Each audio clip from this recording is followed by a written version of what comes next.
नमस्कार दोस्तों, स्वागत है आपके अपने YouTube चैनल स्टडी लवर में। मैं कमलेश फिर से आपका हार्दिक स्वागत करता हूं।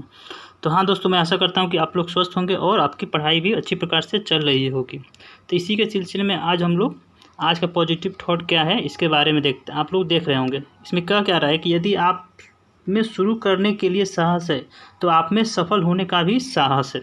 देखिए, अगर आप लोग किसी भी काम को शुरू कर दिए तो आपको पीछे हटना नहीं है, आपके अग्रसर उस पर बने रहना है और अपने अंदर सेल्फ कॉन्फिडेंस हमेशा कायम रखना है। देखिए, सेल्फ कॉन्फिडेंस एक ऐसी चीज़ है कि अगर सेल्फ कॉन्फिडेंस है तो आप लोग किसी भी काम को अंजाम तक ले जा सकते हैं। तो बस आप लोग को करना क्या है कि आप लोग को कंटिन्यू यानी अपने काम पे फोकस करना है, कहीं भी डिस्ट्रैक्शन नहीं होना है। देखिए, बहुत से लोग आपकी राह में कांटे बन के आएंगे, डिस्ट्रैक्ट करेंगे, लेकिन आप लोगों को क्या करना है, आपको अपनी गोल पे फोकस करना है और आगे बढ़ते जाना है। तो मैं आशा करता हूं कि अगर आप लोग इस पे अमल कीजिएगा तो चलिए आज हम लोग बहुत ही इंपॉर्टेंट प्रॉफिट एंड लॉस की चैप्टर की स्टार्ट करेंगे। पिछली क्लास में हम लोग परसेंटेज से बहुत ही अच्छे क्वेश्चन की प्रैक्टिस किया और आप लोग का रिस्पॉन्स भी बहुत ही अच्छा रहा। मैं आशा करता हूँ कि आप लोग का प्यार ऐसे ही बना रहेगा और आप लोग वीडियो को ज़्यादा से ज़्यादा ऐसे ही प्यार देते रहेंगे। तो चलिए आज हम लोग बहुत ही इंपॉर्टेंट चैप्टर यानी लाभ और हानि का हम लोग या स्टार्ट करते हैं, क्वेश्चन की प्रैक्टिस करते हैं और उसके रिलेटेड आप लोग को कॉन्सेप्ट और ट्रिक भी देखा जाएगा। तो चलिए हम लोग स्टार्ट करते हैं। देखिए, प्रॉफिट एंड लॉस में आप लोग को सबसे पहले कुछ टर्म आपको मालूम होना चाहिए। देखिए, प्रॉफिट लॉस में एक क्रय मूल्य होता है यानी कॉस्ट प्राइस होता है। क्रय मूल्य होता क्या है, यानी जैसे कोई भी वस्तु खरीदा जाता है, मान लेते हैं कि अभी भी सीजनली आम का अभी दौर है, चल रहा है। तो मान लेते हैं कहीं तो किसी दुकान पे गए, आप लोग कह रहे हैं कि आम का दाम क्या है 50 रुपया, मान लेते हैं। वैसे 50 रुपया है, ज़्यादा भी है, लेकिन इसमें क्या है कि आप लोग को 50 रुपया कह रहा है कि 1 किलो का भाव 50 रुपया मिल रहा है। तो आप लोग क्या कर दिए, 50 रुपये में खरीद लिए। अगर मानिए कहीं किसी अभी रास्ते में आ रहे हैं, कोई कह दे कितने का आम है, अब हमको चाहिए, तो आप उसको कह रहे हैं कि 50 रुपये में हम आपको 60 रुपये में देंगे। तो क्या हो गया, इसी आम को आप लोग 60 रुपये में बेच दिए। तो देखिए, इस केस में 50 रुपये में आप खरीदे तो इसी को क्या कहते हैं, क्रय मूल्य कहते हैं। अगर यही आप बेच दे रहे हैं यानी 60 रुपये में उसी आम को बेच रहे हैं तो इसको हम लोग क्या कहेंगे, विक्रय मूल्य कहेंगे, यानी सेलिंग प्राइस कहते हैं। तो ये छोटे छोटे टर्म आपको मालूम होने चाहिए, यानी आपका उस आम का 60 रुपया क्या हो गया, विक्रय मूल्य हो गया। अब देखिए, इसी में से आपको क्या आता है कि लाभ हुआ या हानि हुआ। देखिए, क्रय मूल्य हम जिस प्राइस पे किसी वस्तु को खरीदते हैं उसको क्रय मूल्य कहते हैं, और विक्रय मूल्य जिस प्राइस में हम लोग उसको बेचते हैं। समझ गए। तो यानी जब देखिए, लाभ कब होगा, जब हम लोग कम पैसे में खरीद कर उसको ज़्यादा पैसे में बेचेंगे तो क्या हो गया, लाभ हो गया। यानी अगर आप लोग लाभ प्रतिशत निकालना चाहते हैं, यानी लाभ अगर निकालना है तो लाभ के केस में क्या होना चाहिए, लाभ केस में आपको क्रय मूल्य यानी सेलिंग प्राइस हमेशा क्या होना चाहिए, ग्रेटर होना चाहिए किससे, कॉस्ट प्राइस, यानी विक्रय मूल्य हमेशा क्रय मूल्य से हमेशा बड़ा होगा। क्योंकि विक्रय मूल्य हम लोग क्या है, उस वस्तु को बेच रहे हैं, ज़्यादा दाम पर बेच रहे हैं, और क्रय मूल्य हम वस्तु को कम दाम पे खरीद रहे हैं। तो इस केस में आपका लाभ हो जाएगा। अब देखिए, हानि कब होता है, यानी हानि कब होता है जब आपका क्रय मूल्य विक्रय मूल्य से ज़्यादा हो जाएगा। यानी जिस वस्तु को हम लोग खरीदे अगर उससे कम के दाम में हम लोग बेच रहे हैं तो इस केस में आप लोगों को क्या हो जाएगा, आप लोग अपने पैसे से यानी आपका पैसे क्या हो, यहाँ घाटा हो जा रहा है। ज़्यादा में खरीदे लेकिन आप लोग उसी वस्तु को कम दाम में बेच रहे हैं, तो यहाँ आप लोग का क्या हो जा रहा है, आपका हानि हो रहा है। तो इस केस में आप लोग का हानि हो जाएगा। समझ गए। तो यानी आप लोग देख सकते हैं कि क्रय मूल्य को लेकर हमेशा हम लोग किसी भी चीज़ को कैलकुलेट करते हैं कि हानि हुआ या लाभ हुआ। तो आपको इस केस में क्रय मूल्य को आपको बेस वैल्यू मानना पड़ेगा। आप लोग क्वेश्चन सॉल्व करेंगे तो आप लोग को क्लियर हो जाएगा। तो इसलिए आप लोग को क्रय मूल्य को हम लोग बेस मान के चलते हैं। समझ गए। तो इसमें देखिए, आपको लोग डायरेक्ट कुछ फार्मूले होते हैं, फार्मूला आप लोग को ध्यान में रखना है। हालांकि हम फार्मूला इसमें यूज नहीं करेंगे, आप लोग को अलग एक यूनिट कंसेप्ट बताएंगे जो आप लोग के लिए बहुत ही लाभकारी होने वाला है। तो देखिए, अगर लाभ परसेंटेज पूछ जाए तो इसका डायरेक्ट फार्मूला क्या होता है, लाभ बटे में क्रय मूल्य हो जाता है, इंटू 100 कर देते हैं। इसमें आपका क्या निकल जाएगा, लाभ प्रतिशत निकल जाएगा। इसी तरह अगर हानि हो जाता है तो हानि प्रतिशत निकालने के लिए क्या फार्मूला हो जाएगा, यहाँ आपका हानि कितना हुआ और क्रय मूल्य कितना है। उसको डिवाइड कर देंगे और 100 से क्या कर देंगे, गुणा कर देंगे। समझ गए। यानी आपको ये दो फार्मूले आपको ध्यान में रखने हैं। और लाभ कब होता है, हानि कब होता है, ये सब आपको टर्म मालूम होना चाहिए। तो मैं आशा करता हूँ कि आप लोग को क्लियर हो गया होगा। तो चलिए हम लोग कुछ क्वेश्चन की प्रैक्टिस के थ्रू आप लोग को कॉन्सेप्ट और क्लियर हो जाएगा। तो चलिए हम लोग क्वेश्चन की प्रैक्टिस देखते हैं। देखिए क्वेश्चन आप लोग देख सकते हैं। सबसे पहला क्वेश्चन क्या कह रहा है कि एक साइकिल को 1960 रुपये में खरीद कर 1862 रुपये में बेचने पर कितने प्रतिशत की हानि हो रही है। यहाँ आपको हानि पूछ दे रहा है। यानी हानि का मतलब क्या कर रहा है कि यहाँ आपका क्रय मूल्य क्या होगा, कम होगा, सॉरी ज़्यादा होगा, और विक्रय मूल्य क्या होगा, कम होगा। तो देखिए इस केस में देखिए करें खरीद कर 1960 रुपये में खरीदा जा रहा है और 1862 में बेचा जा रहा है। यानी बेचने का मतलब क्या है, यहाँ विक्रय मूल्य आपको 1862 है और ख़रीदने का मतलब कि क्रय मूल्य आपका कितना दिया हुआ है, 1960 रुपये। तो देखिए विक्रय मूल्य क्या है, क्रय मूल्य से कम है। तो इस केस में आपका क्या हो जाएगा, हानि हो जाएगा। समझ रहे हैं ना। तो यहाँ हानि निकाल दीजिए डायरेक्ट। हानि कितना हो जाएगा, इसमें से डायरेक्ट माइनस कर दीजिए। कितने में से, 1960 में से, यानी 1862 को माइनस करेंगे तो कितना आ जाएगा, यहाँ 98 आ जाएगा। समझ गए ना। यानी 98 आपका क्या हो जाएगा, हानि हो जाएगा। लेकिन पूछ क्या रहा है, आपका प्रतिशत हानि पूछ रहा है। तो आपको डायरेक्ट फॉर्मूला क्या बताए थे कि हानि अपॉन क्रय मूल्य इंटू 100, यानी 98 बटा में क्या कर देंगे, यहाँ क्रय मूल्य कितना है, 1960 है। तो 1960 के कंपेयर में आप लोग को क्या करना है, इसको निकालना होगा और 100 से गुणा कर देते हैं, क्योंकि इसकी वैल्यू प्रतिशत में आपको पूछ रहा है। तो देखिए इसको डायरेक्ट इसको डिवाइड करेंगे तो कितने बार में जाएगा, 20 बार में जाएगा, और 20 बचे 100, यानी आपका हानि प्रतिशत कितना आ जाएगा, 5% आपका हानि प्रतिशत आ गया। समझ गए। तो ऐसे ही आप लोग को क्वेश्चन को ध्यान से पूर्वक पढ़ना है और आसानी से इसे क्वेश्चन को सॉल्व कर लेना होता है। तो चलिए आगे नेक्स्ट क्वेश्चन की ओर बढ़ते हैं। अब देखिए कह रहा है कि आदित्य ने एक गाय 8,580 रुपये में बेचकर 4% लाभ कमाया। तो उसने यह गाय कितने रुपए में खरीदी होगी। यानी ये बेचकर यानी आपको क्या दिया हुआ है, आपका विक्रय मूल्य यानी सेलिंग प्राइस आपको दिया हुआ है और आपका परसेंटेज लाभ दिया होगा। यानी लाभ प्रतिशत कितना हो रहा है, 4% हो रहा है। तो आपको कितना पूछ रहा है, यहाँ कितने रुपये में खरीदी, यानी आपको कॉस्ट प्राइस यानी आपको क्रय मूल्य यहाँ पे आपको पूछा जा रहा है। आप लोग डायरेक्ट अभी आपको 2 फार्मूले बताए थे, आप उसमें डायरेक्ट फार्मूला का यूज करके आप लोग आसानी से क्वेश्चन को सॉल्व कर सकते हैं। लेकिन आपको फार्मूला मैं बताने नहीं जा रहा हूँ, आप लोग का एक यूनिक कंसेप्ट बताने जा रहा हूँ जो आपको हर एक क्वेश्चन में आप लोग को बहुत ही यूजफुल होगा और उसमें कुछ रटने की आपको झंझट नहीं है। देखिए इसमें करना क्या होता है कि देखिए क्रय मूल्य को आपको देखते होंगे कि बेस वैल्यू मानते हैं, यानी उसी से हम लोग कंपेयर करके तुलना करके किसी भी वैल्यू को लाभ या हानि निकालते हैं। तो इसमें हम लोग करते क्या है कि क्रय मूल्य को हमेशा हम लोग 100% मान लेते हैं। क्रय मूल्य की वैल्यू हम लोग हमेशा 100% मान लेते हैं।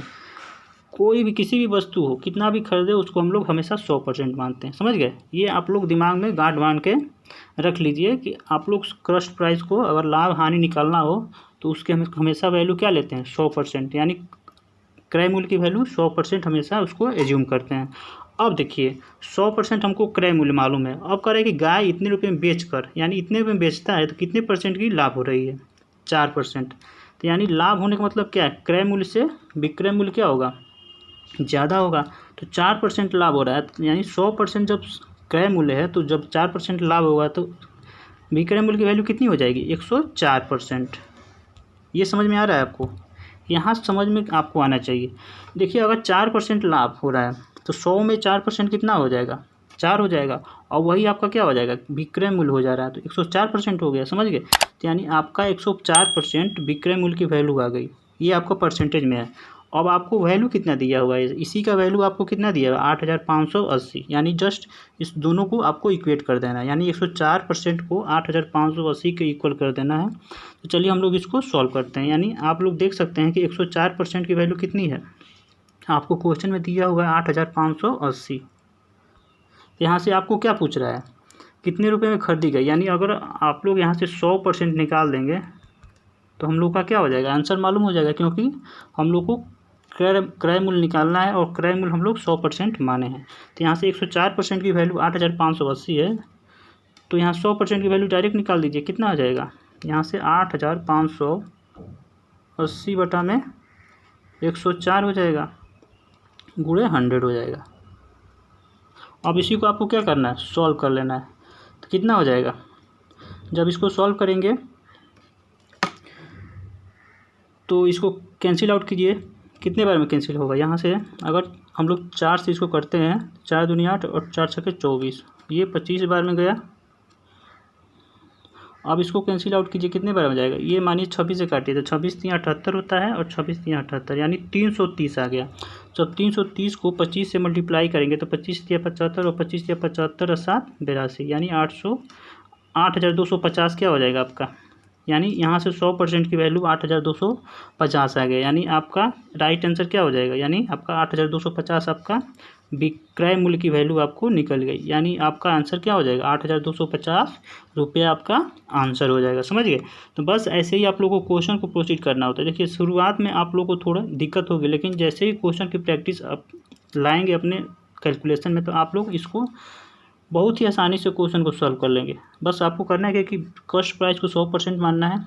अगर लाभ होगी तो उसमें जोड़ देंगे, अगर हानि होगी तो उससे क्या कर देंगे, घटा देंगे। तो चलिए हम नेक्स्ट क्वेश्चन ऐसे ही आप लोग को सॉल्व कराने वाले हैं। तो चलिए नेक्स्ट क्वेश्चन की ओर बढ़ते हैं। देखिए इसमें कह रहा है कि एक कुर्सी को 873 में बेचने से विक्रेता को 10% हानि होती है। कुर्सी का क्रय मूल्य, आपको यहाँ क्रय मूल्य ही पूछ रहा है, तो आपको क्रय मूल्य यहाँ बताना है। तो हाँ दोस्तों, इसमें क्रय मूल्य आपको, चलिए इसको हम लोग सॉल्व करते हैं। तो हाँ दोस्तों, अगर आप लोग वीडियो देख रहे हैं, अगर आप लाइक नहीं किए तो कम से कम वीडियो को लाइक कर दीजिए, और चैनल को सब्सक्राइब नहीं किए तो चैनल को सब्सक्राइब अवश्य कर दें। देखिए इसमें कह रहा है कि 10% की हानि हो रही है। हम लोग क्रय मूल्य को क्या मान लिए, 100% मान लिए। जब 10% की हानि हो रही है तो विक्रय मूल्य यानी क्या हो जाएगा, यानी सेलिंग प्राइस यहाँ क्या हो जाएगा, कम है क्रय मूल्य से, क्योंकि सेलिंग प्राइस यहाँ कम होगी तभी तो जितने वस्तु हम खरीदे उससे कम बेचा जा रहा है, तो यहाँ हानि हो रहा है। तो यानी क्रय मूल्य कितना हो जाएगा, 90% हो जाएगा, सॉरी विक्रय मूल्य। अब देखिए यहाँ बेचने यानी 90% की वैल्यू किसके इक्वल है, 873 के इक्वल है। तो 90% की वैल्यू 873, तो 100% की वैल्यू यहाँ से निकाल दीजिए, डायरेक्ट निकल जाएगा। तो 873 बटा में ये 90 हो गया, गुणे 100 कर देंगे। यहाँ से 1 0 कैंसिल हो गया, फिर 9 9 81 और 9 7 63, यानी 970 क्या हो जाएगा आपका क्रय मूल्य आ गया। यानी आपका 970 रुपया आपका क्रय मूल्य मालूम हो गया। देखिए यहाँ कोई फार्मूला यूज नहीं कर रहे हैं। देखिए फार्मूला में क्या होता है कि रटने का झंझट होता है। बाई चांस आप लोग कन्फ्यूज हो गए, एग्जाम में एक अलग से प्रेशर आता है और फार्मूला रटने की अलग ही प्रेशर रहती है। तो देखिए कोई भी आपको रटना नहीं है, बस आपको कॉन्सेप्ट क्लियर रखना है, और कुछ ट्रिक है आपको दिमाग में बैठाना रहेगा, लेकिन ट्रिक को भी रटना नहीं है, वो कहाँ से आया कैसे आया ये आपको जानना जरूरी है। समझ गए। तो बस आप लोग को मैथ में तो रटने की कोई बात ही नहीं, बस आप लोग कॉन्सेप्ट अगर क्लियर कर रहे हैं और आप उस पर जैसे मैक्सिमम से मैक्सिमम क्वेश्चन की प्रैक्टिस कर रहे हैं तो आपको मैथ में कोई टेंशन लेने की ज़रूरत नहीं है। इसलिए आप लोग यहाँ आप लोग को मैथ रटाया नहीं जा रहा है, आप लोग बस इसी चैनल पर बने रहिए और अपनी तैयारी को और ज़्यादा से ज़्यादा बूस्ट कीजिए, और जितने भी एग्ज़ाम है उसको आप तोड़ दीजिए सिर्फ। चलिए हम लोग नेक्स्ट क्वेश्चन की ओर बढ़ते हैं। देखिए नेक्स्ट क्वेश्चन क्या कह रहा है कि एक घड़ी को 2880 रुपये में बेचने पर एक व्यक्ति को 10% की हानि होती है, तो इसे कितने में बेचे कि उससे 5% की लाभ हो। देखिए ऐसे क्वेश्चन घुमा के पूछ देता है। देखिए अगर आप लोग देखे होंगे एग्जाम में इस टाइम कोई भी डायरेक्ट फार्मूला बेस्ड क्वेश्चन नहीं आ रहे हैं, कहीं ना कुछ ट्विस्ट जरूर कर देते हैं, क्योंकि डायरेक्ट फार्मूला अगर आप लोग फार्मूला रट के जा रहे हैं तो आप लोग फार्मूला बेस्ड क्वेश्चन आते ही नहीं है, तो आप लोग कर ही नहीं पाएंगे। तो इसलिए आप लोग को ऐसे क्वेश्चन जैसे भी घुमा दे आप लोग को मालूम होना चाहिए कि उसमें क्या करना है। तो देखिए कह रहा है कि एक घड़ी को 2880 रुपये बेचने पर एक व्यक्ति को 10% की हानि हो रही है। हम लोग शुरुआत में क्या कुछ नहीं, आँख बंद करके आप लोग कॉस्ट प्राइस यानी क्रय मूल्य को 100% मान लीजिए। तो जब 10% की हानि हो रही है तो यहाँ से विक्रय मूल्य कितना हो जाएगा, विक्रय मूल्य की वैल्यू 90% हो जाएगा। समझ गए। अब करेगा उसे कितने में बेचे कि उसे 5% की लाभ हो, तो यानी आपको 100% की वैल्यू यहाँ ना निकाल कर आपको क्या करना है, 105% की वैल्यू निकालना पड़ेगा, क्योंकि यहाँ पूछ रहा है कि कितने में बेचा जाए कि 100 मतलब कि 5% की लाभ हो। तो 5% यानी 100 में और 5% ऐड होगा, यानी 105% की वैल्यू यहाँ से आपको क्या करना पड़ेगा, निकालना पड़ेगा। चलिए हम लोग इसको निकालते हैं। देखिए यहाँ 90%, जब विक्रय मूल्य की वैल्यू 90% के बराबर किसके दिया है, आपको 2880 के रुपये के बराबर आपको दिया हुआ है। इतना आपको हो गया। अब यहाँ से 1% की वैल्यू निकाल दीजिए, तो 1% की वैल्यू कितनी हो जाएगी, 2880/90 हो जाएगा। अब देखिए इसमें पूछ क्या रहा है कि कितने बेचे कि उससे 5% का लाभ हो। तो यानी आपको यहाँ शुरुआत में क्वेश्चन में क्या निकालते हैं हम लोग, क्रय मूल्य निकालते, तो 100% की वैल्यू निकालते थे। लेकिन यहाँ क्रय मूल्य अगर 100% की वैल्यू भी निकाल सकते हैं, लेकिन फिर से आपको क्या करना पड़ेगा, 5% की और वैल्यू निकाल के आपको क्या करना पड़ेगा, उसमें ऐड करना पड़ेगा। तो इसलिए आप लोग का टाइम ज़्यादा वेस्ट हो जाएगा। तो आपको टाइम वेस्ट करने की ज़रूरत नहीं है, आप लोग डायरेक्ट 105% निकाल दीजिए, आपका आंसर आ जाएगा। तो इसलिए आपको डायरेक्ट 105% निकाल दीजिए यहाँ से, यानी 2880/90 हो जाएगा और 105 हो गया। इसको मल्टीप्लाई कर दीजिए, 1 0 से 1 0 कैंसिल हो गया। अब 9 तिली 27 हो गया, 9 दूनी 18 हो गया, और 105 में आपको 32 से मल्टीप्लाई करेंगे तो कितना आ जाएगा, 105 में 32 से मल्टीप्लाई कीजिएगा। इसको मल्टीप्लाई कर सकते हैं, थोड़ा जगह स्पेस नहीं होने के कारण आप लोग यहाँ मल्टीप्लाई करके देखेंगे तो कितना आ जाएगा, आपका 3360 रुपये आ जाएगा। यानी अगर 3360 रुपये में बेचा जाएगा तो यानी 5% का क्या हो जाएगा, आपका प्रॉफिट हो जाएगा। यानी आपका यही क्या हो जाएगा, विक्रय मूल्य, यानी 5% प्रॉफिट पे विक्रय मूल्य के दाम यहाँ कितना हो जाएगा, 3360 रुपये। मैं आशा करता हूँ कि आप लोगों को कोई दिक्कत नहीं होगी। ऐसे ही आप लोगों को क्वेश्चन को करते जाना है। अगर इस चैनल पे बने रहेंगे बराबर 1 to Z, यानी जितना भी हम वीडियो अपलोड कर रहे हैं, अगर 1 by 1 आप देखते जाएंगे तो कोई परेशानी नहीं होने वाली है। बस आप लोग को ऐसे ही वीडियो देखते जाना है और ज़्यादा से ज़्यादा अपना प्यार देते जाना है। तो चलिए हम लोग नेक्स्ट क्वेश्चन की ओर आगे बढ़ते हैं। देखिए नेक्स्ट क्वेश्चन क्या करे कि यदि किसी वस्तु को 5% की हानि की अपेक्षा 10% लाभ पर बेचा जाता है तो विक्रेता को 75 रुपये अधिक मिलते हैं, तो वस्तु का क्रय मूल्य आपको बताना है। देखिए आपको क्वेश्चन में क्या कर रहा है, यहाँ फार्मूला कहीं भी काम नहीं आएगा। फार्मूला यहाँ कुछ यूज करने वाला है ही नहीं, तो फार्मूला याद करके क्या कर सकते हैं। देखिए घुमा क्या रहा है, आपको कह रहा है कि किसी वस्तु को 5% की हानि, यानी 100% हम लोग क्या मानते हैं, क्रय मूल्य मान लिए। तो जब कह रहा है कि 5% हानि, तो 5% हानि मतलब क्या, 95%। देखिए हानि केस में माइनस करते हैं और लाभ के केस में उतना हम लोग ऐड कर देते हैं। 5% हानि की अपेक्षा 10% लाभ पर बेचा जाए, यानी 5% हानि की अपेक्षा अगर 10% उसी वस्तु को लाभ पर बेचते हैं, यानी 10% लाभ मतलब क्या है, 100 में 10 ऐड कर देंगे, यानी 110%। समझ गए। कह रहा है कि अगर 5% हानि की अपेक्षा 10% लाभ पर बेचा जाए तो विक्रेता को कितना अधिक मिल रहा है, 75 रुपये। कुछ नहीं करना है, आपको इस दोनों को माइनस करके जो वैल्यू आ रही है उसको 75 के बराबर कर देना है, और आपको क्रय मूल्य पूछ रहा है तो 100% की वैल्यू आपको निकाल देना है। यानी 110% में से 95% माइनस करेंगे तो कितना आ जाएगा, 15%। यानी 15% की वैल्यू आपको क्या दिया हुआ है, 75 दिया हुआ है। तो यहाँ से क्या करना है, आपको 100% की वैल्यू निकाल दीजिए। 100% की वैल्यू कितना आ जाएगा, 75/15 गुणे 100 कर देंगे, यानी 15 × 5 = 75, यानी 500। यानी उस वस्तु का क्रय मूल्य कितना होगा, 500 रुपये। यहाँ 500 रुपये हो जाएगा, यानी आपका राइट आंसर कितना हो जाएगा, 500 रुपये। यानी उस वस्तु को इसी दाम पे खरीदा गया है। तो मैं आशा करता हूँ कि आप लोग को ये कंसेप्ट और मेथड बहुत ही समझ में आया होगा। तो अगर आप लोग को समझ में आया होगा तो वीडियो को ज़्यादा से ज़्यादा लाइक और अपने दोस्तों के बीच में शेयर कर दीजिएगा। अगर आप लोग इस चैनल पर नए तो चैनल को सब्सक्राइब अवश्य कर दीजिएगा। तो चलिए आज के लिए हम लोग बस इतना ही रखते हैं, फिर नेक्स्ट वीडियो मिलते हैं। तो चलिए आज के लिए हम लोग इतना ही, तब तक के लिए धन्यवाद, टेक केयर, बाय बाय, जय हिंद।